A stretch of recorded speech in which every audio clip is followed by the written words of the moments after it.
성찬식을 거행하도록 하겠습니다. 자, 우리 성찬위원들 앞으로 나와주세요.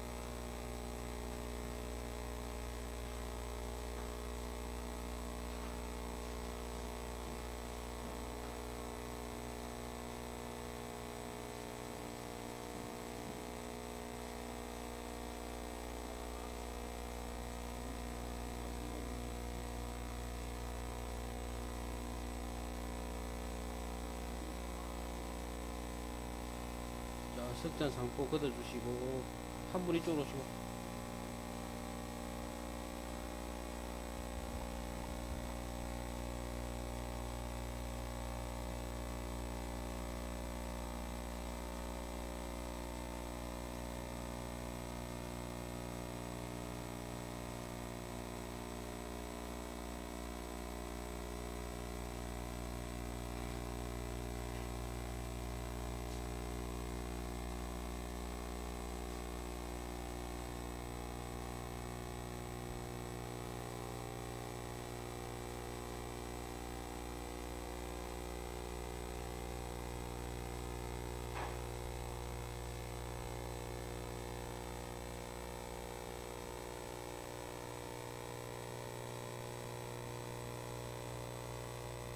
자, 다같이 찬송가 229장 부르시겠습니다.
기도하겠습니다.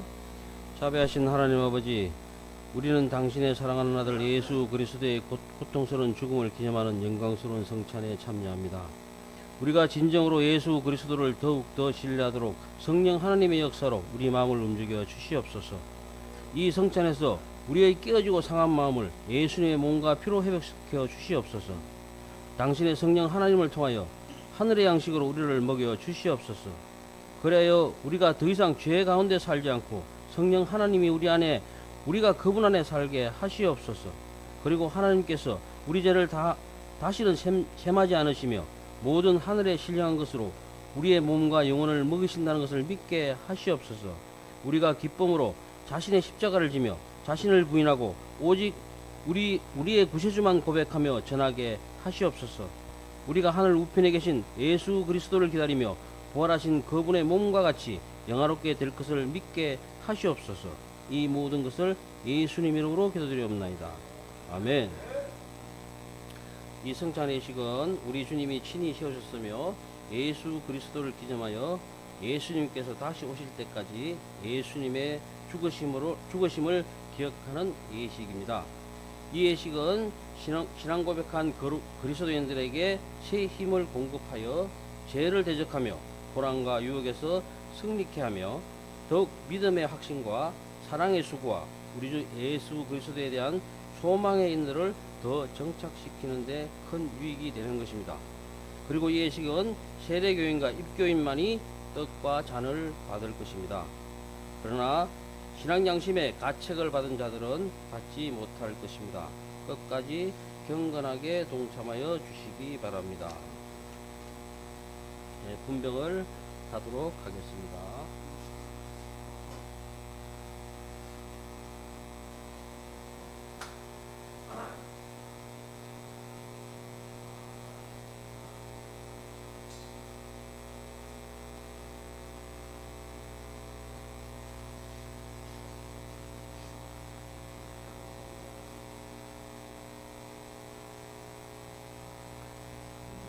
이 분병은 우리 주님 되시는 예수 그리스도께서 잡히시던 날 밤에 떡을 가지사 축사하시고 이건 나의 몸이라 너희를 위하여 주는 것이니 이것을 행하여 나를 기념하라 하셨습니다. 이 귀한 뜻을 알고 참여하시기 바랍니다. 떡을 먹지 말고 들고 계세요.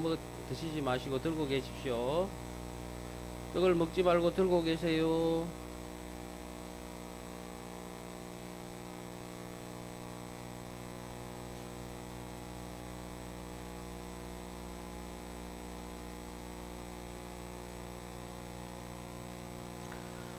그들이 먹을 때 예수께서 떡을 가지사 축복하시고 떼어 제자들에게 주시며 이르시되 받아서 먹으라 이것은 내 몸이라 하시고 내가 너에게 전하는 것은 주께 받은 것이니 곧 주 예수께서 잡히시던 날 밤에 떡을 가지사 축사하시고 떼어 이르시되 이것은 너희를 위해 하는 내 몸이니 이것을 행하여 나를 기념하라 하시고 식후에 또한 그와 같이 잔을 가지고 이르시되 이 잔은 내 피로 세운 새 언약이니 이것을 행하여 마실 때마다 나를 기념하라 하셨으니 너희가 이 떡을 먹으며 이 잔을 떼어 먹을 때마다 주의 죽으심으로 그가 오실 때까지 지나는 것이라.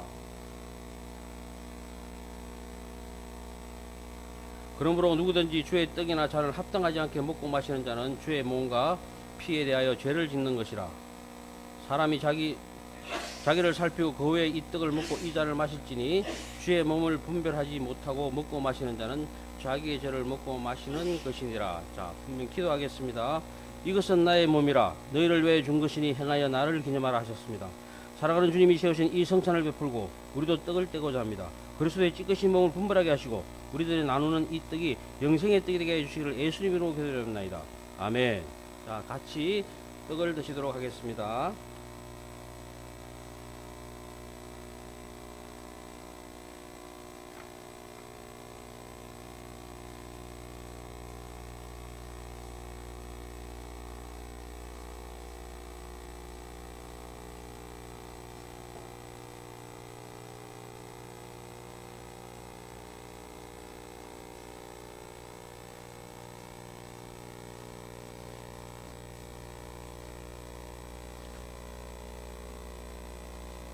주님은 식후에 잔을 가지사 축사하신 후 제자들에게 주시며 가라사대 이 잔은 나의 피로 새로운 새 언약이니 많은 사람의 죄사함을 위하여 흘림이라. 마시지 말고 기다리세요. 이것을 행하여 마실 때마다 나를 기념하라 하셨습니다. 우리도 이제 이 잔을 받을 때 예수 그리스도께서 십자가에서 흘린 피로 말미암아 죄사함을 얻고 구속의 확신을 가지고 충성과 봉사와 헌신을 다짐하면서 믿음으로 언약의 축복이 새로워지시기를 바랍니다. 기도하겠습니다. 거룩하신 주님, 저희가 주의 잔을 나누어 가지려 합니다. 흘리신 보혈이 우리로 영생에 이르게 하옵소서. 주의 사랑을 본받아 서로 사랑하게 하시고 우리의 잔이 언제나 넘치게 하시옵소서. 예수님 이름으로 기도드리옵나이다. 그들이 먹을 때마다 예수께서 떡을 가지사 축복하시고 떼어 제자들에게 주시며 이르시되 받아 먹으라, 이것은 내 몸이라 하시고 또 잔을 가지사 감사하기도 하시고 그들에게 주시며 이르시되 너희가 이것을 다 마시라. 이것은 죄 사함을 얻게 하려고 많은 사람을 위하여 흘린 바 나의 곧 피 언약의 피니라. 진실로 진실로 너희에게 이르노니 믿는 자는 영생을 가졌으나 내가 곧 생명의 떡이라. 너희 조상들은 광야에서 만나를 먹었어도 죽었거니와 이는 하늘에서 내려온 떡이니 사람으로 하여금 먹고 죽지 아니하게 하는 것이라. 나는 하늘에서 내려온 살아있는 떡이니 사람이 이 떡을 먹으면 영생하리라. 내가 줄 떡은 곧 세상의 생명을 위한 내 살이니 하시니라. 그러므로 유대인들이 서로 다투어 이르되 이 사람이 어찌 능히 자기 살을 우리에게 주어 먹게 하겠느냐. 예수께서 이르시되 내가 진실로 진실로 너희에게 이르노니 인자의 살을 먹지 아니하고 인자의 피를 마시지 아니하면 너희 속에 생명이 없느니라. 내 살을 먹고 내 피를 마시는 자는 영생을 가졌고 마지막 날에 내가 그를 다시 살리리니 내 삶은 참된 양식이요 내 피는 참된 음료로다. 내 살을 먹고 내 피를 마시는 자는 내 안에 거하고 나도 그 안에 거하니 살아계신 아버지께서 나를 보시매 내가 아버지로 말미암아 사는 것이 나를 먹는 그 사람도 나로 말미암아 살리라. 이것은 하늘에서 내려온 떡이니 조상들이 먹고도 죽는 그것 같지 아니하며 이 떡을 먹는 자는 영원하리라. 잔 안 받으시는 분 안 계시죠? 자, 마시도록 하겠습니다.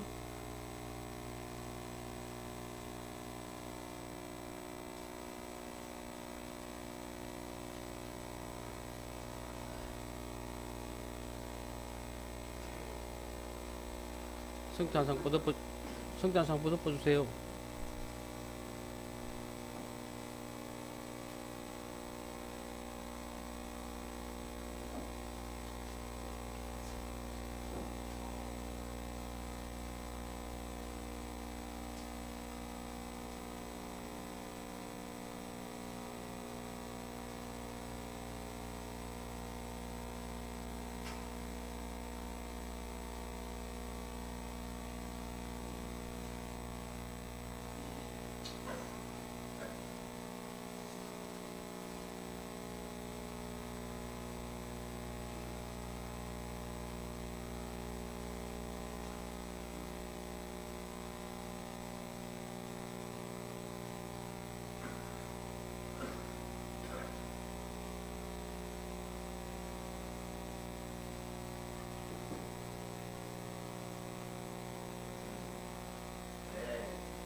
저희가 참여하고 감람산으로 나아가리라. 찬송 144장 같이 부르시겠습니다.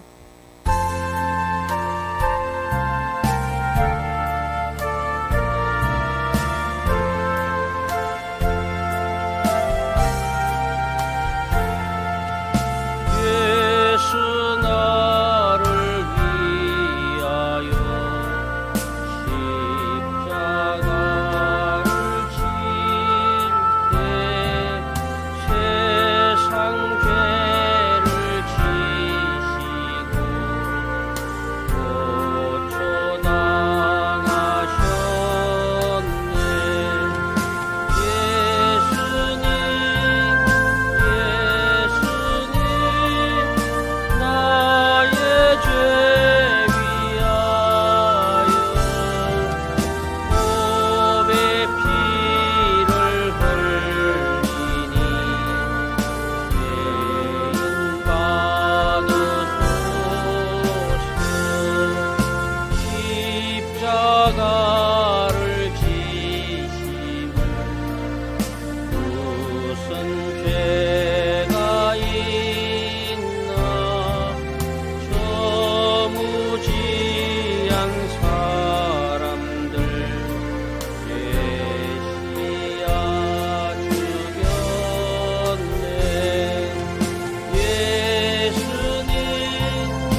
같이 붉은 죄 없는 이가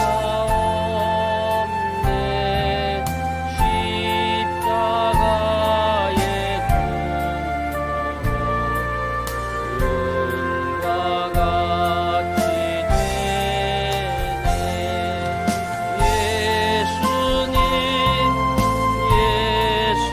예수님 나의 죄 위하여 몸의 피를 흘리니 죄인 받으소서. 아름답다 예수여 나의 좋은 친구.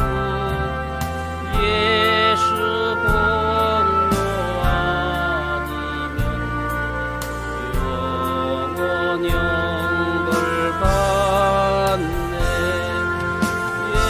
예수님 나의 죄 위하여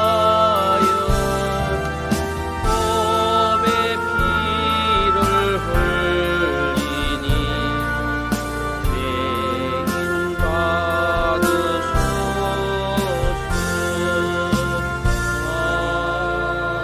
아멘.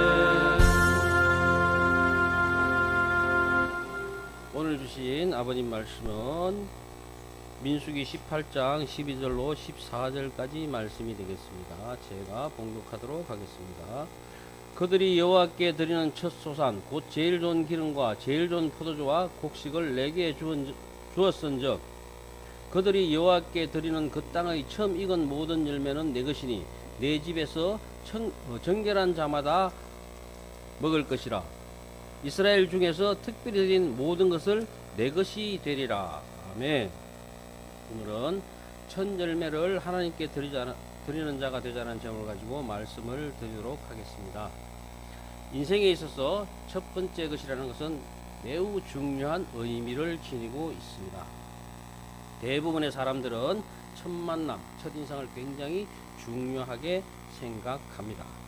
그리고 연인들 사이에서도 첫사랑, 첫 고백, 각자의 기억 속에서 영영히 간직해둘 만큼 인상이 깊은 경험으로 간주를 합니다. 더욱이 우리 신앙인들에게 있어서는 하나님께 대한 첫사랑의 고백이 매우 중요한 의미를 지닙니다. 이런 맥락에서 볼 때 수확물 가운데 처음 것을 하나님께 드리는 추수감사절의 행사는 하나님의 백성으로 살아가는 우리들에게 매우 중요한 의미가 있는 것입니다. 그러면 여기서 추수감사절 행사 중 수확물의 첫 열매를 하나님께 드리는 행위는 오늘을 살아가는 우리에게 과연 어떤 의미가 있는지 살펴보면서 함께 은혜를 나누고자 합니다. 첫째, 하나님 중심의 신앙입니다. 시편 16편 5절에 보면 여호와는 나의 산업과 나의 잔의 소득이시니 나의 분깃을 지키시니이다 라고 말씀을 하셨습니다. 하나님 중심의 신앙의 첫째는 은혜의 권능이심을 확인하는 것입니다. 숱한 땀과 눈물을 쏟아부은 땅에서 마침내 아름다운 수확을 거두는 기쁨이란 오직 수고한 농부만이 누릴 수 있는 즐거운 것입니다. 자신의 애정과 소망과 행복이 한껏 깃들어 있는 그 수확물을 모두 귀하고 탐스러울 것입니다. 그러나 그 중에서도 가장 감격적인 수확물은 바로 첫 열매가 될 것입니다. 하나님께 드리는 것은 농부에게 있어서 매우 의미심장한 행위가 아닐 수가 없습니다. 그것은 곧 오늘의 수확이 있게 하신 모든 결과가 하나님의 은혜임을 전적으로 인정하는 행위가 되겠습니다. 자기에게 주어진 모든 결과의 근본적인 원인을 오직 하나님의 은혜에서 찾은 것이야말로 경건한 신앙의 바른 자세입니다. 따라서 우리는 매일 나 된 것은 하나님의 은혜로 된 것이니 라는 고린도전서 15장 10절 말씀을 고백할 수 있어야 하겠습니다. 하나님의 중심의 신앙 두 번째는 인생의 무가치함을 확인하는 것입니다. 풍성한 추수를 가능케 하신 하나님의 은혜를 생각하면 스스로 교만하거나 자신을 자랑할 사람은 아무도 없을 것입니다. 은혜를 깊이 인식하는 자는 필연적으로 자신의 무가치함을 인정하게 됩니다. 자기를 부인하지 못하고서는 감히 하나님의 은혜에 감사할 수도 베푸신 사랑에 감격할 수도 없기 때문입니다. 그런 점에서 하나님의 은혜를 마음 중심에서 찬양할 수 있는 사람은 진정한 의미에서 겸손한 자요 천국에 합당한 자라 하겠습니다. 두 번째, 최고의 것을 드리는 신앙이 되겠습니다. 시편 66편 15절에 내가 수양의 한기와 함께 살찐 것으로 주께 번제드리며 수소와 염소를 드리니이다 라고 했습니다. 최고의 것을 드리는 신앙의 첫째는 하나님의 위엄과 영화를 확인하는 것입니다. 감사의 표시로 소산물의 맨 처음 것을 하나님께 드리는 행위는 하나님이야말로 최고의 존재요 최상의 영광을 받으실 분임을 온몸으로 인정하는 행위가 되겠습니다. 예수님께서도 말씀하셨듯이 물질이 가는 곳에 마음도 따라가는 법입니다. 마태복음 6장 21절에 내 보물이 있는 그곳에는 내 마음도 있으리라 하셨듯이 최상의 물질, 최고의 헌물을 드리지 못하면서 하나님의 영광을 운운하고 그분의 절대 권위를 인정할 수는 없는 것입니다. 그러나 오늘날 안타깝게도 단순히 입술로만 하나님을 영화롭게 해드리고 마음과 행동은 전혀 하나님과 무관하게 생활하는 포리부동한 그리스도인들이 우리 주위에는 많이 있습니다. 이처럼 왜곡된 신앙인들을 향하여 사도 바울은 다음과 같이 요구하고 있습니다. 에베소서 5장 10절에 주를 기쁘시게 할 것이 무엇인가 시험하여 보라 라고 말씀을 하셨습니다. 나의 삶에 있어서 주님을 기쁘게 하여 영화롭게 해드릴 것이 무엇인지 깊이 생각하고 또 주를 위해 최상의 것을 드림으로써 주의 높으신 위엄을 드러내며 주께 합당한 영화를 온전히 돌려드려야겠습니다. 하나님 중심 신앙의 두 번째는 하나님의 유일하심을 확인하는 것입니다.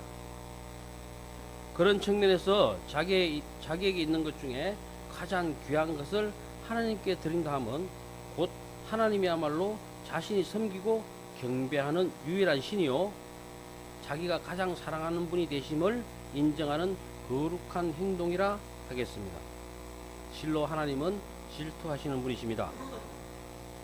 당신의 백성이 당신 이외에 다른 것에 마음을 빼앗기는 것을 결코 간과하지 않으실 것입니다. 그러기에 시편 16편 4절에서 다른 신들에게 애물을 드리는 자는 괴로움이 더할 것이라고 노래한 바가 있습니다. 날마다 최고의 헌신, 최상의 애물을 하나님께 드림으로써 오직 하나님만이 나의 유일한 찬양과 경배의 대상임을 고백하시기 바랍니다. 세 번째, 모든 것을 드리는 신앙입니다. 디모데후서 2장 15절에 내가 진리의 말씀을 옳게 분별하며 부끄러울 것이 없는 일꾼으로 인정하는 자로 자신을 하나님 앞에 드리기를 힘쓰라 라고 말씀을 하셨습니다. 모든 것을 드리는 신앙의 첫째는 모든 것이 주의 것임을 확인하는 것입니다. 성경에서 수확물 중 처음이란 그 땅의 수확물 전체를 대표하는 기능을 가진 것을 의미합니다. 따라서 첫 열매를 하나님께 드리는 행위는 자신에게 주어진 모든 것을 하나님께 온전히 드린다는 귀한 뜻이 담겨져 있다고 하겠습니다. 하나님께 모든 것을 드린다 하면 그 모든 것이 하나님으로부터 온 것임을 고백하는 신앙적인 행위라 하겠습니다. 실로 자신에게 주어진 모든 것이 전적으로 자신의 노력과 땀의 결과라고 보지 않고 하나님이 친히 공급하신 것임을 인정하는 자야말로 하나님의 마음에 합한 자라 할 것입니다. 하나님의 이처럼 겸손한 심령에 가까이 하시며 그 생애의 전체를 책임져 주실 것입니다. 모든 것을 드리는 신앙의 두 번째는 전적인 의뢰자가 되심을 확인하는 것입니다. 수확물을 대표하는 첫 소산을 드리는 행위는 지금까지 은혜에 대한 감사의 표시인 동시에 앞으로 삶을 온전히 하나님께 맡기는 의뢰의 행위이기도 합니다. 실로 하나님은 당신께 자신의 모든 근심과 걱정 그리고 앞날의 행복까지 모두 맡기는 자는 결코 외면하지 않으실 것입니다. 이 같은 사실을 삶을 통해 수없이 체험했던 솔로몬은 우리들을 향해 잠언서 16장 3절에서 너희 행사를 여호와께 맡기라 그리하면 너희 경영하는 것이 이루어지리라 라고 권면하고 있습니다. 진실로 자기 인생의 문제를 자기가 쥐고 있는 것보다 하나님께 전부 맡기는 인생이 더욱 행복하고 형통하다는 사실을 잊지 마시기 바랍니다. 자, 오늘 말씀 정리 한번 해보겠습니다. 하나님은 당신의 백성에게서 순결한 헌신과 최상의 봉사를 받기를 원하십니다. 따라서 우리는 온 마음과 몸과 뜻과 정성을 다하여 하나님을 사랑하고 자신에게 있는 최상의 것을 하나님께 드리기를 힘써야 하겠습니다. 첫째로 하나님 중심의 신앙, 둘째로 최고의 것을 드리는 신앙, 셋째로 모든 것을 드리는 신앙입니다. 이상과 같은 신앙과 믿음을 소유한 자는 하늘의 신령한 복과 땅의 기름진 복을 받아서 이 땅에서도 천국을 맛보며 살 수 있는 그리스도인 될 것입니다. 오늘날 야간 성도들은 나는 농사를 짓지 않으니까 추수감사를 지켜도 안 와도 되겠지 하고 그냥 넘어가시는 분들도 있습니다. 지난 1년 동안 베풀어 주신 은혜를 기억하면서 정성껏 드리는 삶이 되어야 되겠습니다. 계산성이 없이 순수한 마음으로 추수감사절을 지킴으로써 하나님께서 예비하신 복을 다 받아 누리며 하나님의 이름을 영화롭게 하는 성도의 복된 삶이 되시기를 예수님 이름으로 축원합니다. 기도하시겠습니다. 거룩하고 자비로우신 하나님 아버지, 저희들이 오늘 추수감사절 예배를 드리며 지난 1년을 말씀대로 살아왔는지를 되돌아보고 부족한 점을 회개하며 기도드립니다. 저희들에게 은혜를 베푸사 오늘 말씀처럼 아버지께 부족함이 없는 하나님 중심의 신앙과 최고의 것을 드리는 신앙, 모든 것을 드리는 신앙으로 아버지를 섬기게 하여 주시옵소서. 그래야 인생 자체를 아버지께 맡기고 이 땅에서도 천국을 맛보며 살게 하여 주시옵소서. 이 모든 것을 예수님 이름으로 기도드리옵나이다. 아멘.